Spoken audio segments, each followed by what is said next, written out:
Es una filosofía muy padre y he de mencionarte que es muy virtuosa la filosofía del estoicismo. Si la buscas y la quieres ejercer, lo estás haciendo por algo de crecimiento, algo de desarrollo humano. No porque esté a la moda, tampoco porque, ahora quiero ser estoico. No, no. Usted busca ser un estoico porque busca desarrollarse. Entonces, ¿qué es el estoicismo? Es una palabra que a todos nos resulta familiar. Indica que menciona la austeridad, la reprensión de los sentimientos y la fortaleza como característica de la actitud estoica hacia la vida.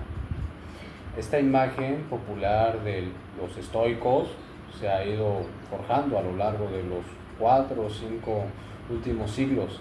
A medida que los lectores se encontraban con las descripciones de la filosofía estoica, a cargo de autores clásicos tales como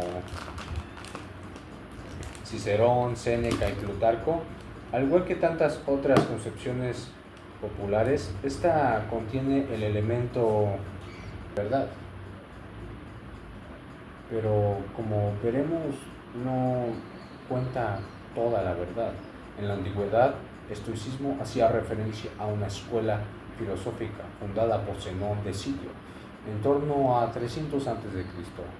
Esa escuela se reunía informalmente en la Stoa Pintada, una columna.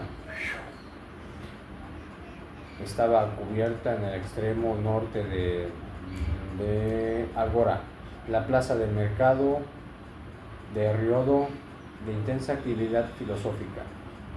Atenas.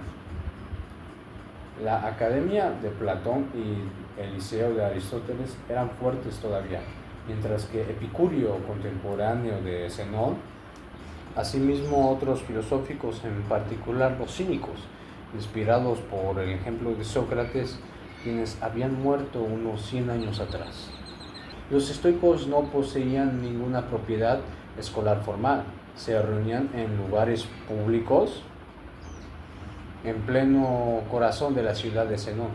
Atraía un público numeroso y tras su muerte su discípulo Cleantes prosiguió la tradición. Cleantes fue sucedido a su vez por Crisipo, tradicionalmente considerado el más importante de los primeros estoicos. La tradición enseñar en la Stoa Pintada continuó probablemente hasta algún momento del siglo I a.C.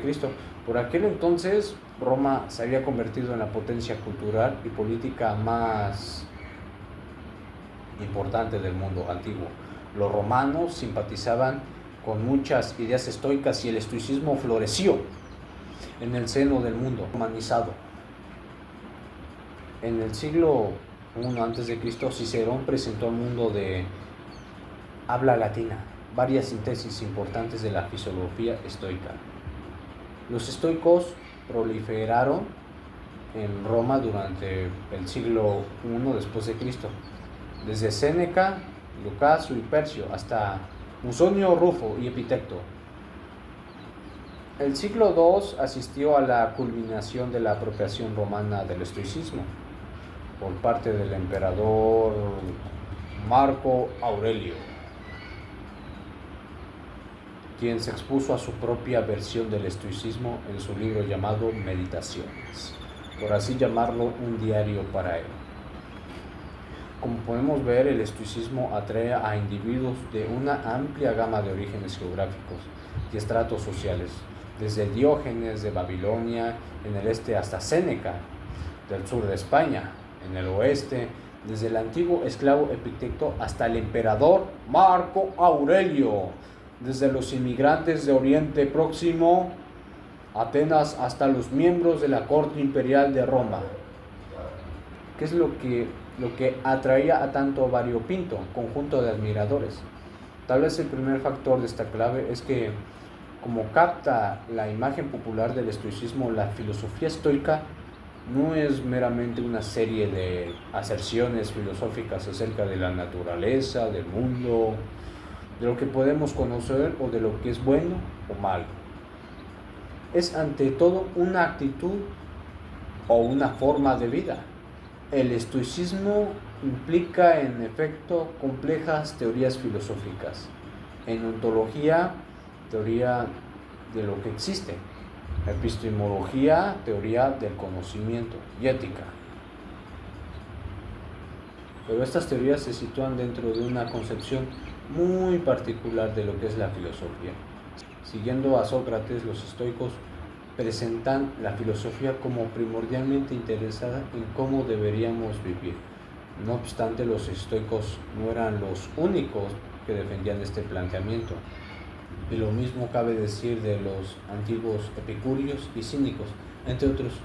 Pero ¿en qué difiere entonces el modo de vida estoico de los presupuestos por las otras escuelas filosóficas de la antigüedad? Desembocamos por esta vía en sus teorías ontológicas, epistemológicas y éticas, teorías que se asemejan en su forma a la propuesta por los filósofos modernos, pues la actitud o forma de vida estoica se basa en aserciones. Pero en síntesis, los estoicos proponían una ontología materialista, en la que Dios impregna el cosmos, entero como una fuerza material. Sostenían que la virtud por sí sola es suficiente para la felicidad y que los bienes y las circunstancias externos son irrelevantes, o al menos son ni una remota parte tan importante como nuestras emociones son meramente el producto de juicios erróneos, y puede ser erradicado mediante una forma de fisioterapia cognitiva. Estas diversas doctrinas convergían en la imagen del sabio estoico ideal, que sería perfectamente racional, desprovisto de emociones, indiferente a sus circunstancias, infante feliz, incluso al ser torturado en el pronto. Aunque el estoicismo perdió influencia a comienzos del siglo III después de Cristo, la escuela continuó influyendo en los filosóficos posteriores, primero a través de los textos latinos fácilmente accesibles de Cicerón y Séneca durante la Edad Media y el Renacimiento, y más tarde mediante las colecciones de los fragmentos de los primeros estoicos recopilados a partir de una vasta variedad de autores. Los estoicos antiguos que citaban sus obras, de los antiguos estoicos citaban sus obras ahora perdidas o referían sus concepciones. El estoicismo se reveló especialmente influyente durante los siglos XVI y XVII y se erigió en una de las diversas influencias que contribuyeron a los importantes desarrollos en la filosofía tan importante en ese periodo. Pensadores que van desde Erasmo, Calvino, Montaigne hasta Descartes, Pascal, Malebranche y Leibniz estaban versados en las ideas estoicas. Los debates de la época acerca de la naturaleza del yo, el poder de la razón humana, el destino y el libre albedrío y las emociones hacían referencia a menudo al estoicismo. Esa influencia posterior al estoicismo había continuado hasta nuestros días, y el ejemplo reciente más llamativo puede hallarse en la última obra de Michael Foucault, y en su análisis del cuidado de sí y las tecnologías del yo. Así pues, el estoicismo no fue una de las escuelas filosóficas más populares de la antigüedad, sino que también ha estado constantemente presente a lo largo de la historia de la filosofía occidental. La tarea de desentrañar el estoicismo en cuanto a filosofía es compleja por varias razones.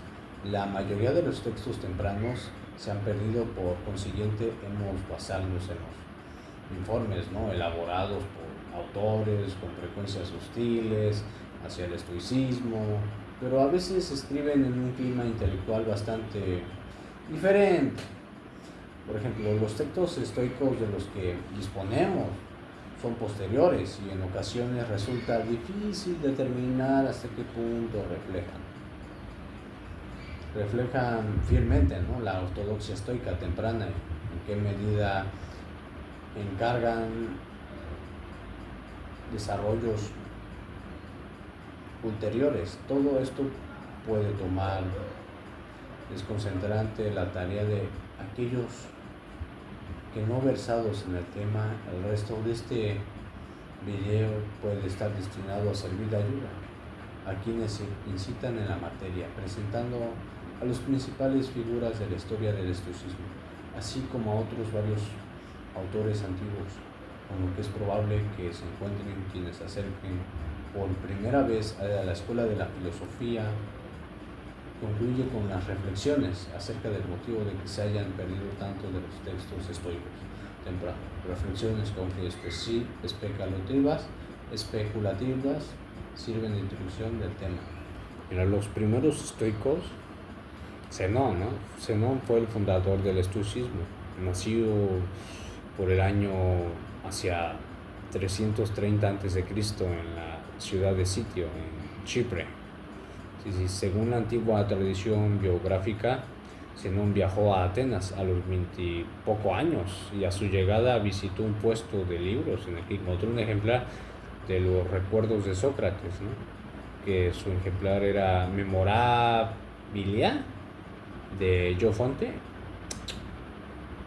Mientras hojeaba aquel libro, Zenón preguntó al librero si era posible encontrar a hombres como Sócrates, a donde podía encontrarlos. En ese preciso momento acertó. A pasar caminando del cínico Catres, y el librero le dijo a Zenón: siga a ese hombre. Y así comenzó la educación filosófica de Zenón, con los cínicos.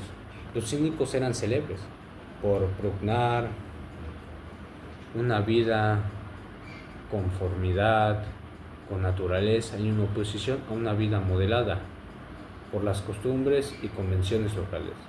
Sostenían que aquellos que acordes con la convención son meramente arbitrarias. El cinismo defiende que deberíamos concentrar toda nuestra atención en conseguir aquellas cosas necesarias que son conformes con la naturaleza: comida, agua, refugio básico y ropa, sin prestar atención a las normas, los reglamentos y los supuestos innecesarios arbitrarios de la cultura particular a la que pertenecemos. Como verás, la idea de vivir conforme a la naturaleza era una idea cínica que los estoicos adoptaron y desarrollaron.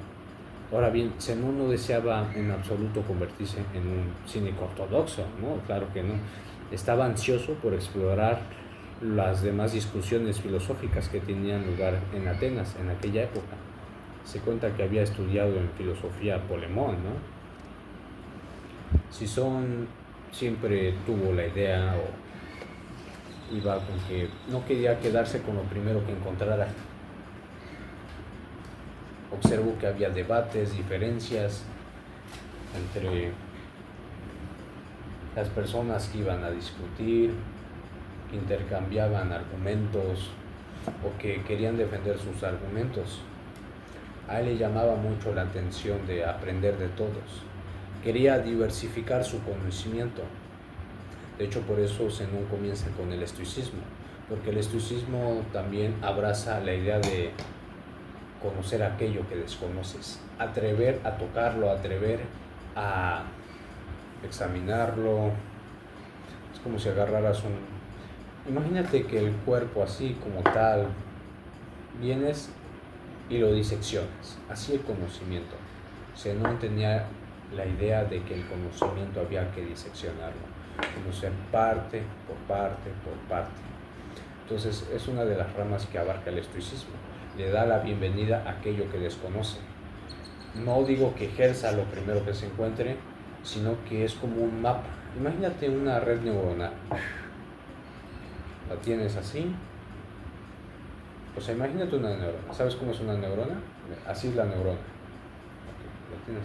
Entonces, esa neurona, cada ramita que tiene va a ser una nueva experiencia y un nuevo saber. Así se imaginaba Zenón. No podía solo abarcar una, podía abarcar varias. Y sucesivamente. Y al final encontrar lo que vienen siendo las directrices, los puntos donde coincidían cada idea. A eso lo llamaba verdad.